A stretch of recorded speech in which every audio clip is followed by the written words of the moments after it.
Horizon d'Afrique, a production of Kwazambia African TV, bridging Africa to the world.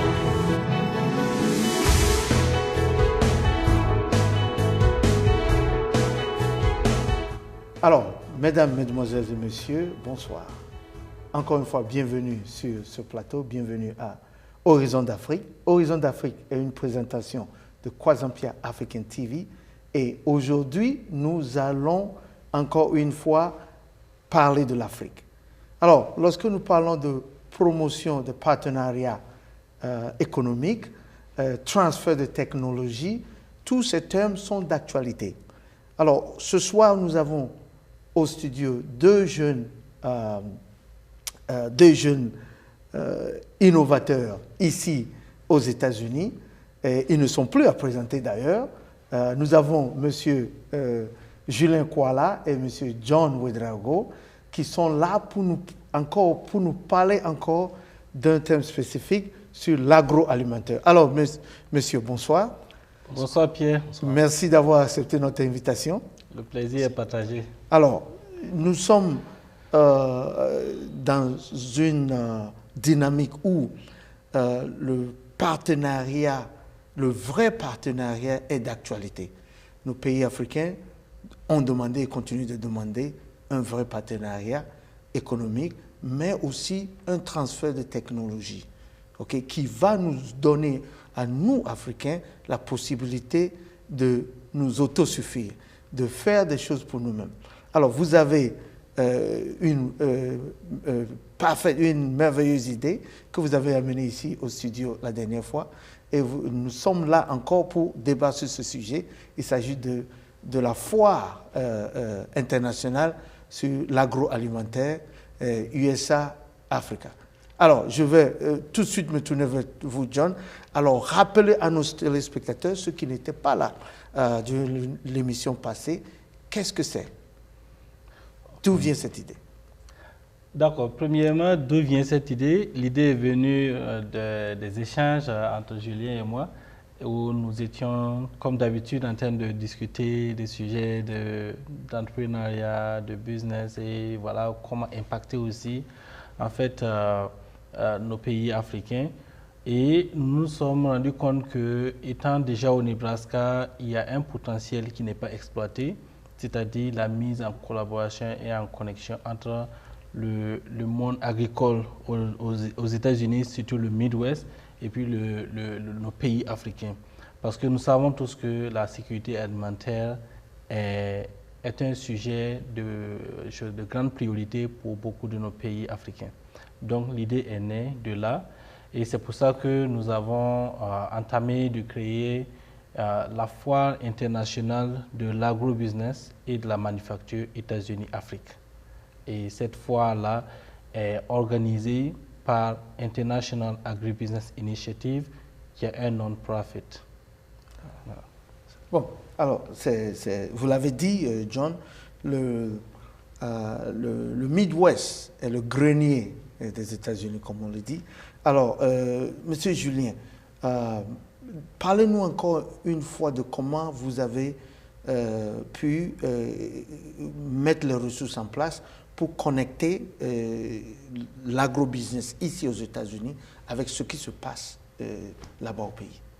Merci bien, Monsieur Pierre, merci de nous recevoir. Il faut dire que une fois que John et moi nous avons établi le projet, nous avons rapidement commencé à prendre attache aux différents pays africains, c'est-à-dire leur ministère chargé de l'agriculture.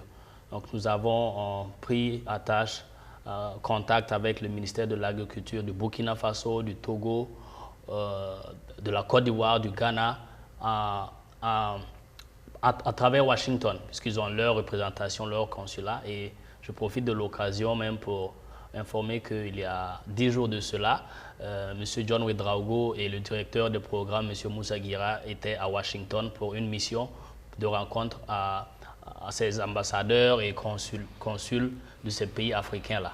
Donc, ils ont pu rencontrer plus d'une dizaine. Donc, nous avons passé des lettres d'invitation et d'information sur notre initiative presque tous les pays africains dont leur représentation se trouve aux États-Unis. Et nous avons reçu leur retour, beaucoup de réponses. Et nous avons aussi entamé des discussions avec les autorités locales du Nebraska. Et voilà où est parti. Et nous sommes là en train de ficeler. Et nous sommes à 2 mois de la foire. Et on peut dire que franchement, les choses avancent bien. Ah, très bien. Alors, vous avez, je dois l'avouer, vous êtes en train de toucher un domaine dont l'Afrique a vraiment besoin. Lorsque nous parlons de la sécurité, de promouvoir la sécurité alimentaire ou l'autosuffisance alimentaire, nous savons que jusque-là, très peu de pays en Afrique peuvent dire qu'ils sont autosuffisants. Alors, ça, c'est un thème très important. Maintenant, de l'autosuffisance ou du transfert de technologie à l'autosuffisance, il y a un gap qui doit se faire.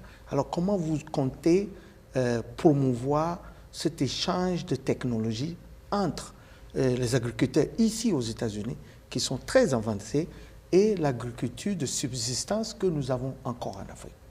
Monsieur John. D'accord, je peux dire que de part et d'autre, il y a un besoin et il y a une demande. C'est ça. Et c'est ce gap-là que nous, on vient, à travers notre organisation, chercher à pouvoir combler. C'est ça. Du côté des États-Unis, nous savons que les agriculteurs produisent suffisamment en quantité qu'ils ne consomment eux-mêmes. Donc, ils ont besoin d'un marché extérieur vers lequel ils peuvent exporter leurs produits. Et les usines qui font la fabrication du matériel technologique utilisé dans l'exploitation agricole ont aussi besoin d'un marché pour vendre leurs produits.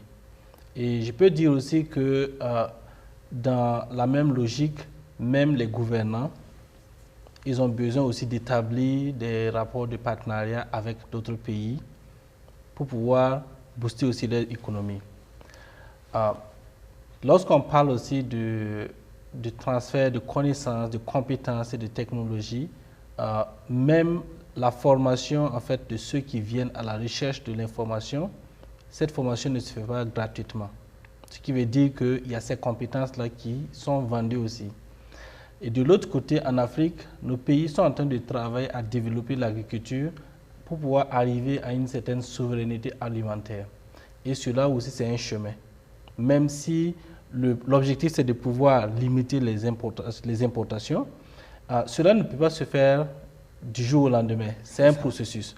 Et pendant ce temps, il y a quand même le besoin aussi d'importer un certain nombre de produits pour pouvoir arriver aussi à alimenter la population. Nous avons besoin de pouvoir moderniser et mécaniser notre agriculture. Et cela, nous sommes amenés aussi à aller vers un marché spécifique pour avoir des partenariats avec des gens qui produisent ces équipements-là afin de pouvoir développer nous aussi notre propre agriculture. C'est dans ce sens que nous trouvons qu'il y a une demande, il y a un besoin qui est là et l'offre, la demande crée aussi un certain marché. Et c'est là que nous voulons mettre nos pays africains ensemble à venir au cours de 2 jours de la foire pour pouvoir rencontrer aussi les partenaires aux États-Unis ici, c'est-à-dire les fermiers, les décideurs publics, les usines qui font la fabrication d'engrais, la fabrication aussi de ceux qui produisent les semences, les usines qui fabriquent le matériel